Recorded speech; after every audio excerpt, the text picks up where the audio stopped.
Assalamu alaikum wa rahmatullahi wa barakatuh. In this lesson, we shall be looking at the Arabic vowels. We have two types of vowels in Arabic.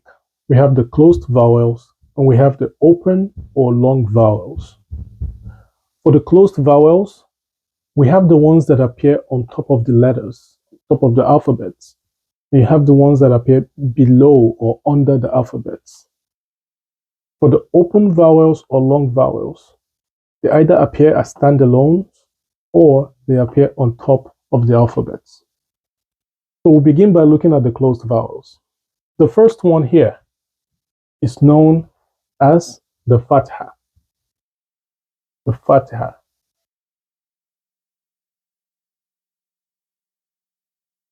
When it is placed on top of an alphabet, it gives that alphabet the sound of A.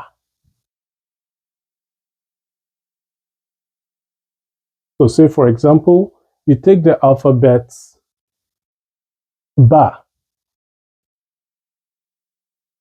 which is written like this. This alphabet name is Ba. The sound of this alphabet is B. Placing a Fatha sign, a Fatha vowel on this Ba, like this, and it appears on top of it, will give it the sound Ba. Where this A here is given by this Fatha on it. And this B is the original sound of the letter or the alphabet itself. Take another example. Take the alphabet Jim.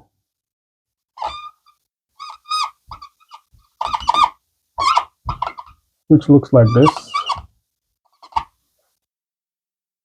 And its sound is the sound of the letter J in English. Now, if you place the vowel Fatiha on the alphabet Jim, it makes it Ja.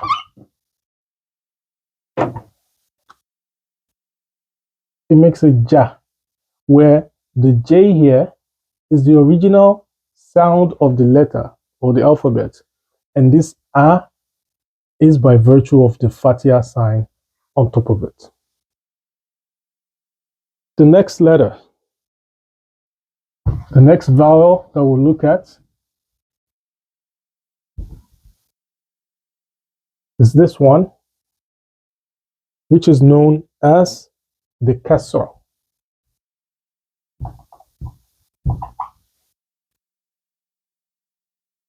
And it gives the sound E. E. Whereby, if it is placed on top of any alphabet, it gives us the sound E. Example. Let's take the Jim example again.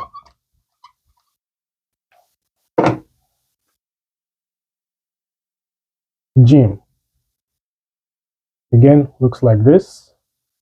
And its original sound is J. Now, if you place the Kasra under it, and Kasra appears underneath the alphabet. If you place a Kasra under Jim, whose original sound will be J, its sound will now become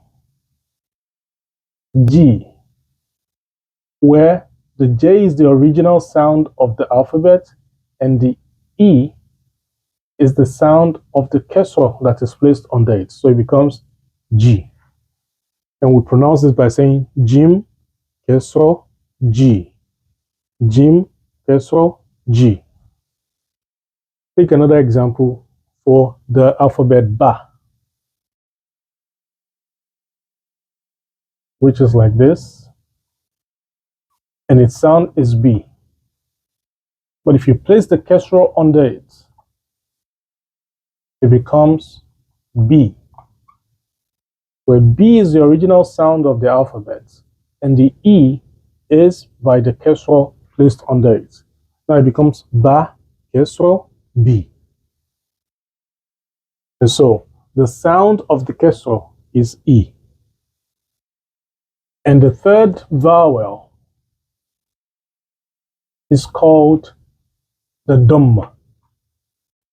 The Damma.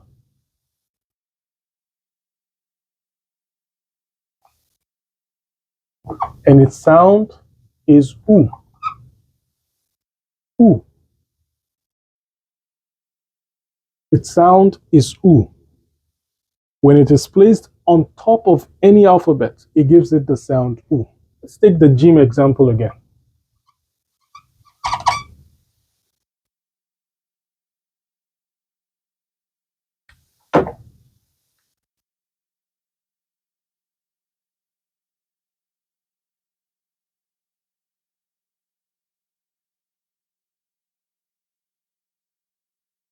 When Damma is placed on top of Jim, it gives it the sound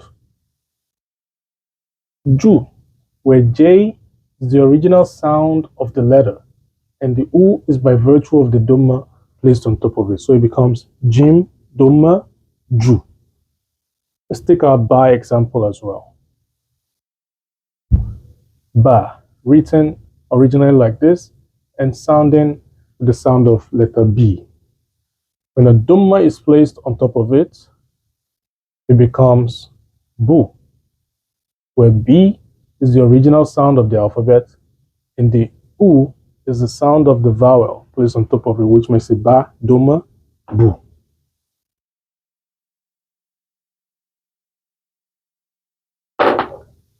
The next closed vowel that we're looking at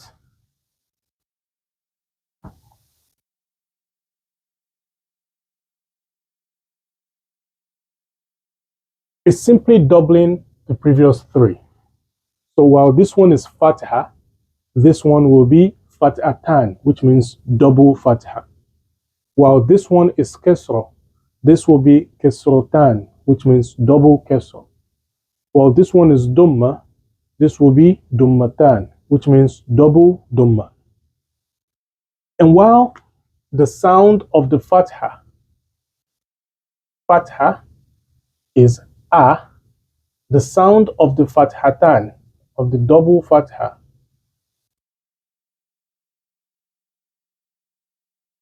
is An. While Kasra sounds as E or E. Kasratan, that is the double Kasra,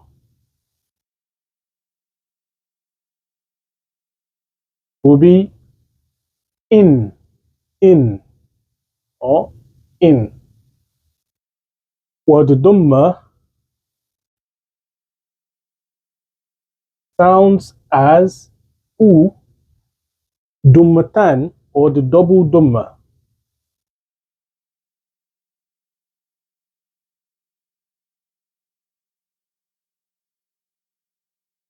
Will be Un, simply adding an N to the original sound of the vowel in its single form. So again, this is called Fathatan, Fathatan. This is called Kasratan.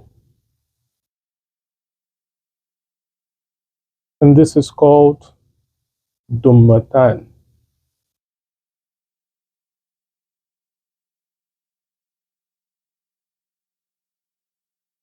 And that is it for the closed vowels. Now let's take a look at the open or long vowels. The first one of the open or long vowels we'll be looking at is the Alif Mad. The Alif Mad. These letters are part of the original Arabic alphabets. The Alif, the Waw, and the Ya. Here's a Mad as a vowel. What it does is to elongate any alphabet. It elongates the sound of the vowel Fatiha. Waw Mad here elongates the sound of the vowel Damma. and yaw elongates the sound of the vowel Kasra. How do they do that? So earlier we said when you add Fatha to Ba, it becomes Ba. When you add Fatha to Jim, it gives it Ja. Now, if you now want to elongate, if you add an Alif mud to either one of this, it becomes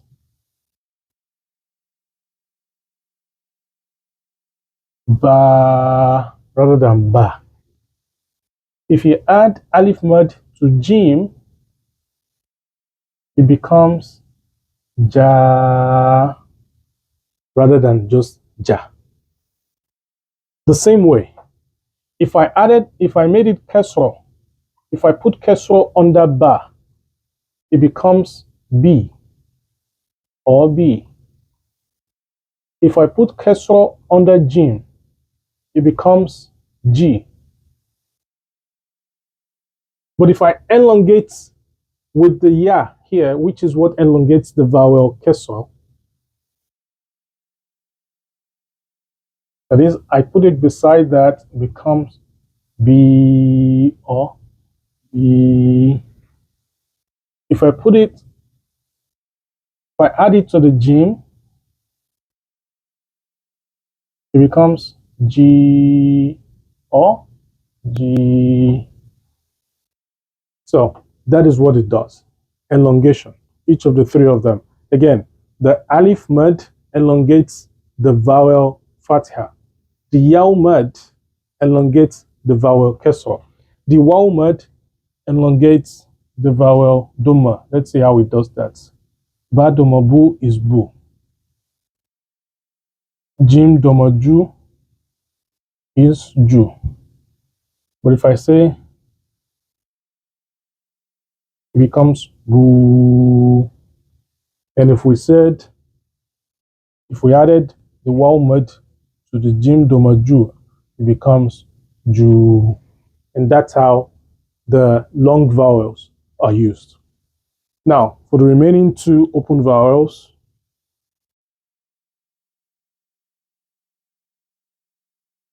we have the sukun and the shadda.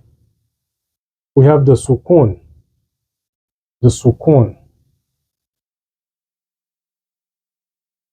The sukun is a unique vowel in Arabic, as it adds flavor to the sound where it is mute. The sound of this sign is mute. It mutes the sound of a letter. So like we said in the beginning, this letter here, its name is Ba. Name is Ba. Sound is B. B. Now, if I add the sukun vowel to it, and the sukun vowel is always at the top. If I add the sukun vowel to this letter Ba, whose original sound is B, it becomes mute. Even though it has an original sound, it becomes mute. And then it becomes So here it's almost going to be like, we're going to try to call it, make it sound, but we'll stop right at the edge of it. Let's look at Jim. Jim. Its name is Jim, and its sound is J. But if I put the vowel sukun on Jim, it becomes mute. So, like we're attempting to say the sound J, but we just stop at the edge of it by saying J. And that is what the sukun does. And the last one is the shidda.